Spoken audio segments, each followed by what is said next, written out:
Oke, kita akan langsung bahas hal ini. Sudah ada dua orang narasumber yang bergabung bersama kami pagi hari ini. Ada Saud Situmorang, Wakil Ketua KPK periode 2015-2019. Selamat pagi Pak Saud, terima kasih sudah hadir. Pagi. Oke, baik. Di studio juga sudah bergabung bersama kami ada Mas Kurnia Ramadana, peneliti ICW. Terima kasih Mas Kurnia sudah meluangkan waktunya. Oke, saya mau ke Pak Saud dulu ya, Mas Kurnia ya.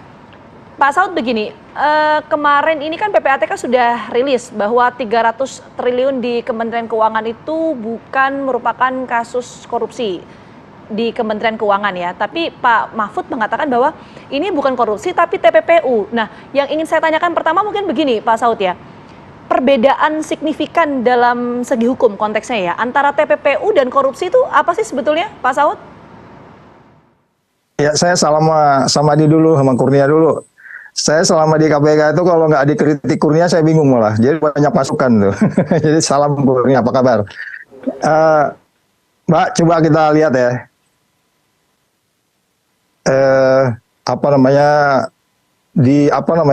Kalau kita mau lihat apa sebenarnya yang ditanyakan tadi gitu ya. Saya mau nggak mau kan harus kepada yang lebih prinsip gitu sebenarnya. Apa sebenarnya TPPU itu gitu loh, dan bagaimana menyelesaikannya gitu ya. Nah, kalau kita bicara TPPU ya, coba dilihat di situ ya, di layar ada ya. Saya hanya ingatkan aja, TPPU itu ini gitu, jangan salah gitu loh ya. Bahwa pasal 69 itu sudah menjelaskan untuk dapatnya dilakukan penyidikan, penuntutan, dan pemeriksaan sidang pengadilan terhadap tindak pidana pencucian uang. Jangan lupa Pak Mahfud bicara TPPU ya, tadi seperti disampaikan. Tidak wajib dibuktikan terlebih dahulu tindak pidana asalnya. Ini pasal 69 ini memang banyak perdebatan ya. Ini pasal 69 ini banyak sekali perdebatannya. Ya ruwet sekali memang, tapi sini biar jelas. Ini kita bisa berdebat 3 hari lah tentang ini. Nah, di pasal ini sekali lagi saya katakan bahwa di pasal ini ya kalau kita mau kembali kepada yang paling awal lagi, kenapa itu ada TPPU segala macam itu, kita kembali ke sini juga ya, bahwa sebenarnya apa sih kenapa ada TPPU ini dan kemudian tidak perlu tindak pidana asalnya gitu ya? Karena apa? Di dalam TPPU sendiri itu sudah dijelaskan sebenarnya di pasal 3, 4 dan 5 yang akan dikenakan pada orang itu, yang pasal 3, 4 itu pasif ya, aktif ya. Kalau pasal 5-nya itu yang pasif ya, 3, 4 itu pasif, yang pasal 5 aktif, pasal 3, 4, 5 yang pasif. Pasif itu kayak orang tinggal di gang di TV muang tuh. Itu juga bisa gitu. Itu nggak perlu cari-cari, pokoknya ada tadi sudah kita lihat bahwa Anda nggak perlu predicate crime-nya. Nah, sekarang saya melihat ada perdebatan sepertinya. Ini kayak pingpong. PPATK pingpong, Pak Mahfud sudah menyatakan, Tri Sri Mulyani menyatakan. Saya khawatir nih kita ini jadi membiarkan tindak pidana sebenarnya. Karena kalau kita kembali ke pasal 69 tadi, itu udah jelas sebenarnya, nggak ada keraguan. Itu tindak pidana pencucian uang. Di pasal 3-nya layering, terus kemudian placement, ya itu kemudian placement itu ini loh, jadi beli rumah, nanti rumahnya katanya itu jadi milik mertua saya, itu modus semuanya gitu. Jadi waktu rejim TPPU ini dibuat, itu sudah masuk semua, bahkan di pasal 34 itu yang ada kata-kata yang diduganya merupakan tindak pidana ada disebut tindak pidana. Kalau dia nyimpan tapi diduganya tindak pidana. Tindak pidananya itu ya tindak pidana asalnya sudah pasti kalau dia penyelenggara negara atau korupsi gitu. Kira-kira di situ dulu, Mbak. Oke, Pak Saud berarti ingin mengatakan begini. Dengan adanya dugaan di LHKPN, kemudian ada klarifikasi ke pihak KPK, artinya dengan pasal yang tadi Pak Saud sampaikan, sebenarnya itu sudah bisa masuk dalam tahap penyelidikan, begitu? udah selesai itu. Pokoknya kalau itu kan udah jelas pasal 69 tadi, Anda nggak perlu tindak pidana asalnya, mau dia korupsi, mau dagang narkoba. Kalau dia pegawai negeri ya pastilah, itu pasti dari korupsi, nggak mungkin dia nyeludupin orang. Itu bisa juga sih, bisa juga kalau dia pegawai negerinya di kementerian mana gitu ya. Maksud saya itu nggak perlu, tapi ketika Anda sudah mulai suspek, coba ya saya mesti kembali lagi ya. Mungkin kita perlu diskusi agak ini ya. Coba dilihat di sini deh. Nah, ini coba lihat ya, ini pasal 3 ya. Pasal 3 ya. Ini pasal aktif ya. Bisa dibaca ya, Mas? Sebentar, Pak. Oke, kita coba. Bisa dibaca ya? Nah, ini oke. Halo? Bisa sekarang? Ya, silakan, Pak. Di situ jelas tertulis itu yang di garis kuning itu. Ya, yang diketahuinya atau patut diduganya. Iya kan? Yang diketahuinya atau patut diduganya. Ya. Itu kelihatan ya. Bahwa dia akhirnya ini pasal 3 ini yang aktif orangnya nih. Setiap orang menempatkan, mentransfer, mengalihkan, membelanjakan, membayarkan, menghibahkan, menitipkan, membawa ke luar negeri dan seterusnya, menukarkan, itu kena gitu di 20 tahun. Kalau dia tidak bisa memastikan bahwa itu adalah bukan tindak pidana pencucian uang, which is itu penyidik nggak perlu mikirin dulu. Tapi sebenarnya kalau kita lihat di sini yang kata-kata yang diketahuinya atau patut diduganya, ya kan, itu sebenarnya sudah pastilah hampir bisa kita pastikan ya gitu ya, hampir kita bisa pastikan bahwa si pelaku tindak pidana pencucian uang ini dia pelaku tindak pidana asal. Dari kata-kata tadi itu yang diketahuinya atau patut diduganya, walaupun belum tentu juga, tetapi ya seorang penyidik Anda digaji untuk curiga dong, untuk mendalami itu. Makanya saya bilang jangan LHKPN dilihat dari rejim pencegahan, tapi cara mikir bertindaknya itu penindakan. Kira-kira gitu, Mas Andri. Oke, baik, kita tangkap poinnya. Pak Saud, saya mau ke Mas Kurnia kalau gitu. Mas Kurnia, kalau melihat, kami kan disampaikan 300 triliun ini transaksi janggal di Kementerian Keuangan, bukan merupakan korupsi, tapi ada kasus korupsi pajak. Itu Anda punya data soal itu nggak, ICW? Ada 3 hal sebenarnya melihat situasi terkini. Yang pertama memang dalam konteks penyampaian kepada publik, ada yang harus diperbaiki memang di tataran pejabat publik kita. Misalnya kepada Menko Polhukam, karena keterangannya berubah-ubah. Awalnya mengatakan korupsi, tindak pidana pencucian uang, padahal dia bersamaan dengan Bu Sri Mulyani kala itu, dan di ujung ada kepala PPATK yang menyatakan ternyata bukan korupsi atau pencucian uang, tindak pidana kepabean, cukai, dan lain sebagainya. Kemudian yang kedua, yang menarik sebenarnya, saya menyambung dari apa yang disampaikan Pak Saud, di dalam Undang-Undang 8 tahun 2010 atau Undang-Undang Pencucian Uang, kewenangan PPATK itu sebenarnya sangat besar. Bahkan PPATK itu ketika mendeteksi ada transaksi mencurigakan yang bertolak belakang dengan profil harta kekayaan pegawai negeri sipil atau lebih luas penyelenggara negara, mereka dapat menghentikan saat itu dan mengirimkan kepada penyidik. Kalau tidak ada yang mengakui siapa pemilik transaksi itu, maka penyidik dapat meminta kepada pengadilan agar dirampas harta kekayaannya. Itu untuk memotong proses pidana yang selama ini terbilang lama. Kemudian yang ketiga, dalam konteks hari ini adalah kita melihat secara jelas ada kekosongan hukum yang harus ditambal oleh pemerintah dan DPR. Apa itu? Yaitu Undang-Undang Perampasan Aset yang sangat berguna untuk menangani perkara-perkara yang selama ini sedang dibincangkan masif oleh masyarakat. Oke, itu kan masih jadi diskursus juga ya, masih dari pembahasan. Tapi begini, singkat saja sebelum kita jeda, Mas Kurnia. Ini kan 300 triliun uang transaksi janggal lah, ya, transaksi janggal di Kementerian Keuangan itu data dari ICW itu memang merupakan bentuk korupsi dari pajak dan lain sebagainya, bukan di Kementerian Keuangan. Anda sepakat nggak soal itu? Yang pertama, informasi itu adalah informasi yang lahir dari PPATK dengan konsep Financial Intelligence Unit. Jadi sebenarnya yang dapat mengakses dokumen itu hanya penyidik dan PPATK. PPATK itu kan bekerja di 2 ranah. Satu, mereka pasif menunggu permintaan dari penyidik. Kemudian yang kedua, mereka bergerak aktif sebagaimana yang tadi saya sampaikan. Selain itu memang ke depan lebih baik misalnya menjalankan peran sebagai Menko Polhukam, Pak Mahfud juga bisa meminta PPATK atau melakukan supervisi bagaimana sebenarnya nasib laporan analisis PPATK kepada aparat penegak hukum lain. Karena kalau mengacu pada pernyataan pers dari Kepala PPATK, ada disampaikan bahwa ada juga laporan yang diserahkan kepada KPK dan jumlahnya triliunan. Bagaimana nasib laporan itu? Karena PPATK ketika menyerahkan laporan harus ada koordinasi, harus ada supervisi, salah satunya yang bisa digaungkan ke depan adalah supervisi dari pemerintah. Oke. Kita lanjut lagi ya, Mas Kurnia dengan Pak Saud, tapi kami harus jeda terlebih dahulu. Apa kabar Indonesia Pagi akan kembali sesaat lagi. Dan kembali di Apa Kabar Indonesia Pagi, kita lanjut kembali perbincangan. Saya langsung mau ke Pak Saud lagi. Pak Saud, saya ingin mendalami yang tadi ya pasal 69 gitu yang sampaikan Pak Saud gitu.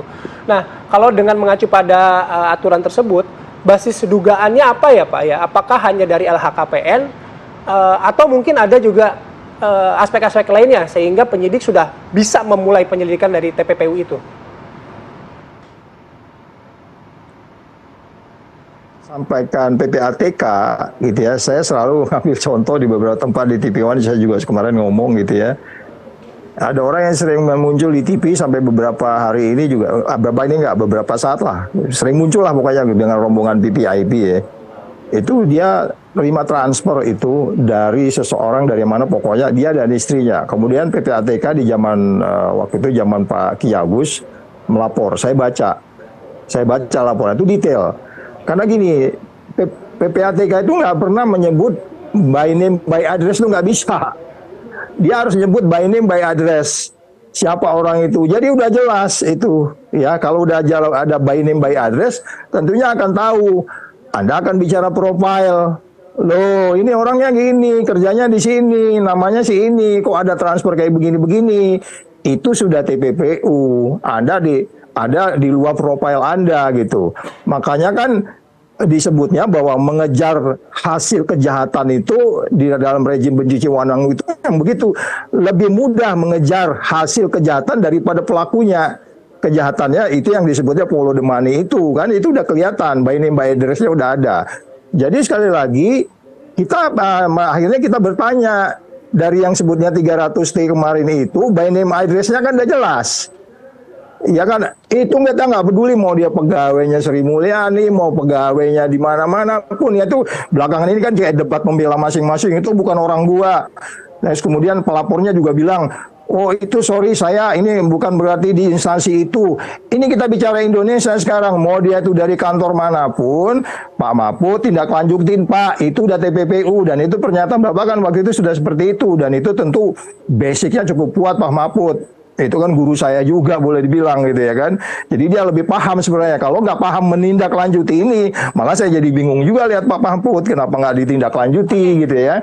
Jadi artinya by name, by address, laporan PPATK itu udah jelas. Kira-kira gitu Mas Andri, Mbak Gina. Oke, kita tangkap poinnya. Tadi by name, by address, termasuk juga follow the money. Nah ini kan kalau kemarin kan kita mendengarkan yang disampaikan PPATK, Pak Saud, ini kan periode waktunya, transaksi janggalnya yang ditemukan itu dari periode 2009 sampai 2023. Dengan jangka waktu periode tersebut ini seberapa sulit untuk kemudian mengungkap TPPU-nya, Pak Saud? Ya itu makanya kemarin ada orang ngomong saya, Pak Saud ngomong doang katanya, kamu selama di KPK bikin apa? Bisa di cross check sama Pak Kurnia itu, saya melakukan yang saya omongkan. Saya nggak pernah mengomongkan yang nggak saya lakukan di KPK. Makanya saya bilang, ini dalamin orang ini, kejar orang ini. LHKPN kejar, cross check, beli mobil dari mana sumbernya. Jadi kalau kita bicara secara keseluruhan dari 364.000 yang wajib LHKPN itu memang dengan jumlah pegawai yang segitu kita maklum, nggak bisa ngejar semuanya. Sehingga kemudian lupa, kemudian prioritas dan seterusnya gitu. Nah ini yang saya bilang kita harus mengubah. Ya mengubah orang-orang di KPK itu mindsetnya diubah supaya kalau dia tuh LHKPN ya otaknya itu otaknya penindakan, bukan mengubah undang-undang KPK yang diubah jadi ngaco gitu loh. Jadi maksud saya gini loh, kalau ditanya kembali lagi itu cukup lama, saya kemarin di mana di TV One juga ya. Laporan saya pertama itu dijadiin intel itu, laporan saya pertama itu penyimpangan pajak tahun 87. Jadi tahun 87 sampai sekarang ya gitu-gitu aja. Dilaporin nggak tindak lanjuti. Nah kalau bagi pengamat lain, kemarin saya ketemu dengan teman dari Intek ya, Indonesian Tax Care. Dia bilang ya sejak merdeka sampai hari ini kayak gitu.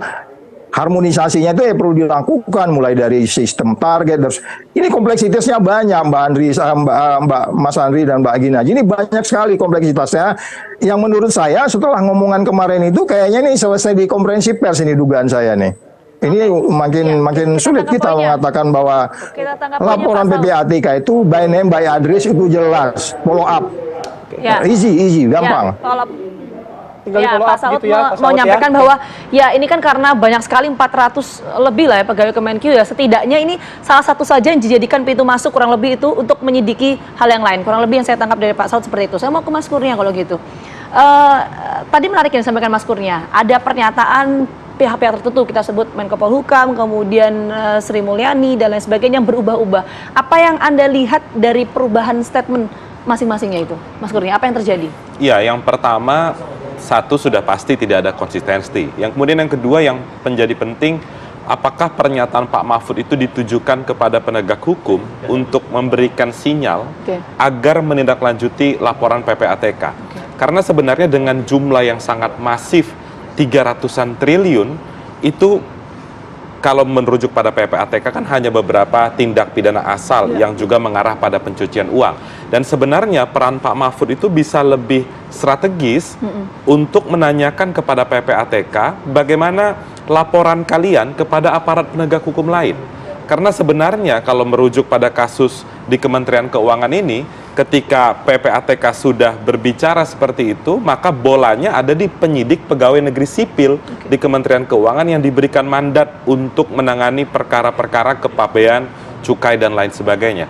Jadi itu memang sekarang kendalanya, karena kekosongan hukum itu menjadi garis demarkasi dari aparat penegak hukum untuk bisa menelusuri tindak pidana tersebut. Oke, artinya gini, pertanyaan saya begini, tadi kan Pak Saud juga mempertanyakan ya, dari perubahan-perubahan pernyataan itu apakah Anda meyakini nanti akan ada status yang dinaikkan menjadi tahap penyidikan? Sekarang ini kan masih tahap klarifikasi, tahap penyelidikan. Iya, ini kan ada dua ranah yang berbeda. Satu ranah kejahatan kepabean cukai sebagaimana disampaikan PPATK, itu penyidiknya di Kementerian Keuangan. Juga yang harus dilihat adalah kejahatan korupsi yang dilaporkan PPATK sebagai tindak pidana awal sebelum pencucian uang ke aparat penegak hukum lain. Ini dua ranah yang berbeda dan harusnya memang ke depan penanganannya bisa ditingkatkan. Apakah kami yakin tindak pidana korupsi di aparat penegak hukum wabil khusus KPK itu ditangani? Kami tidak yakin. Karena kasus Rafael ini sudah sejak lama dilaporkan. Toh KPK tidak bergerak. KPK memanggil Rafael dan banyak pejabat bea cukai Kementerian Keuangan. Apakah itu merupakan inisiatif dari KPK? Tidak. Itu karena netizen membicarakan soal ramai-ramai harta kekayaan pejabat publik, baru KPK memanggil mereka. Itu yang sekarang harus dikritisi. Jadi bagaimana kita mendesak KPK proaktif melihat permasalahan ini dengan memanfaatkan jadi Mas Kurnia ini kurang lebih ini ya, Pak, ya, meragukan akan naik statusnya ini menjadi tahap penyidikan. Artinya kecil kemungkinan untuk ada penetapan status tersangka. Kalau yang saya tangkap dari Mas Kurnia seperti itu ya. Oke, saya ke Pak Saud lagi. Pak Saud, saya balik lagi ya pasal 69 tadi dengan penjelasan semua Pak Saud begitu. Ada nggak Pak yang pernah dulu dikenakan pasal TPPU pasal itu tanpa melihat pidana asalnya, terutama ketika mungkin Pak Saud menjabat di KPK? Ya, jadi pengalaman dan apa namanya itu kepercayaan di penuntut itu memang ada yang harus diubah. Ambil satu kasus, ada OTT nih ya, kemudian itu OTT kan juga panjang prosesnya. Kemudian diproses, muncul di pengadilan, dari proses itu kelihatan bahwa dia itu menyimpan yang disebutnya kalau TPP itu kan mulai dari placement, layering, terus kemudian integration. Jadi memindah-mindahkan uang, beli ini, beli itu, baru hasil pengadilan itu dia men-TPPU-kan. Ada di kasus lain, TPPU-nya bersamaan dilakukan. Karena memang jaksa penuntut juga sudah bisa memastikan bahwa kalau dia bicara umpamanya kumulatif ya, dia yakin betul itu baik itu hasil penyelidikan atau penyidikan atau hasil OTT.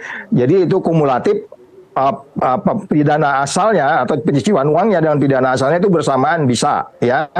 Jadi memang akan ada banyak perdebatan kalau kita nggak menjiwain apa namanya TPPU itu sebenarnya filosofinya apa gitu. Apa yang dan naskah akademiknya pasal 69 itu bahwa kita nggak perlu tindak pidana asal, yang penting Anda nggak bisa mempertanggungjawabkannya, yang sudah dilaporkan oleh PPATK by name by the address, ada transaksi yang nggak jelas, apakah itu akumulasi pindah dari atas balik lagi apa itu kemudian terkait dengan jumlah yang banyak, itu nggak menjadi kajian yang benar sebenarnya harus dikhawatirkan di dalam penegakan hukumnya gitu. Sehingga saya melihat perdebatan ini saya jadi bertanda tanya, kita bisa nggak ya gitu dianggap bahwa membiarkan peristiwa pidana. Saya khawatir kita ini bisa dikategorikan begitu, karena memang sudah jelas itu TPPU. Terus kemudian kita membiarkannya, jadi kita membiarkan orang berbuat tindak pidana.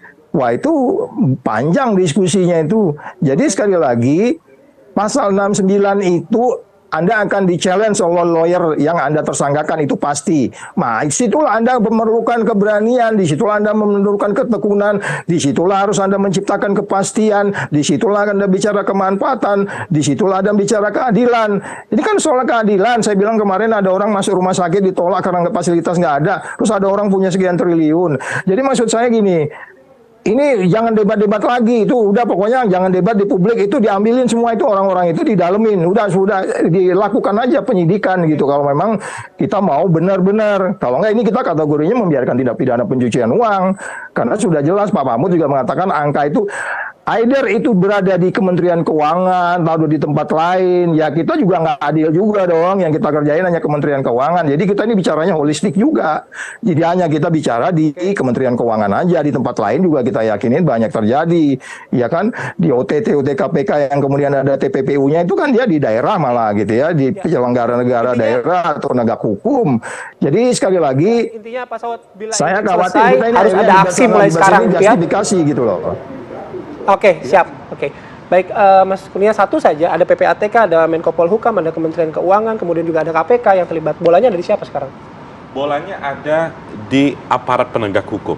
Laporan hasil analisis PPATK itu harus ditindaklanjuti untuk mencari aspek perbuatan melawan hukum sehingga kasusnya konkret. Oke. Ada tindak pidana pencucian uang, ada tindak pidana korupsi. Kalau yang tadi Pak Saud sampaikan pasal 69, ada juga pasal pamungkas di dalam Undang-Undang Pencucian Uang, yaitu pasal 77, yang mana terdakwa diwajibkan membuktikan dari mana asal perolehan harta kekayaannya. Kalau tidak bisa dibuktikan, satu itu menguatkan kesalahannya, yang kedua harta kekayaannya dapat dirampas untuk negara, atau yang kerap disebut pembuktian terbalik. Itu. Oke, terima kasih Mas Kurnia. Pak Saud juga terima kasih sudah bergabung bersama kami pagi hari ini.